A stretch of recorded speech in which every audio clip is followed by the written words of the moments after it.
इस सरकार ने इस बजट से लगभग देश के हर वर्ग को निराश किया। भारतीय जनता पार्टी के अपने समर्थक भी, अपने वोटर भी इस बजट से बेहद निराश हैं।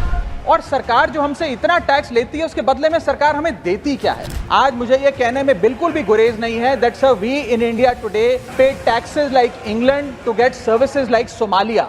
सर, आमतौर पे देखा जाता है कि जब भी वित्तीय बजट देश में प्रस्तुत किया जाता है तो देश के कुछ वर्ग उस बजट से खुश होते और कुछ वर्ग उस बजट से निराश होते हैं। लेकिन इस बार सरकार ने वो अचीव कर लिया जिसे अचीव करना संभव ही नहीं था। इस सरकार ने इस बजट से लगभग देश के हर वर्ग को निराश किया। They have managed to displease all sections of our society. In fact sir, Bharatiya Janata party के अपने समर्थक भी, अपने वोटर भी इस बजट से बेहद निराश हैं। सर, पिछले 10 सालों में टैक्स लगा लगा कर सरकार ने एक देश के आम आदमी का खून चूस लिया। अब आप मानिए, आप 10 रुपए कमाते हैं, उसमें से 3-3.5 रुपए आप इनकम टैक्स के माध्यम से दे देते हैं, 2 रुपए 2.5 रुपए जीएसटी आपका चूस लेता है, 1.5-2 रुपए आपका कैपिटल गेन टैक्स लगता है, सेस सरचार्जेस 1-1.5 रुपए के लग जाते हैं। तो मात्र 10 रुपए में से 7-8 रुपए तो सरकार के खजाने में चला जाता है। तो आम इंसान को मिलता क्या है? आम आदमी को मिलता क्या है? और सरकार जो हमसे इतना टैक्स लेती है उसके बदले में सरकार हमें देती क्या है?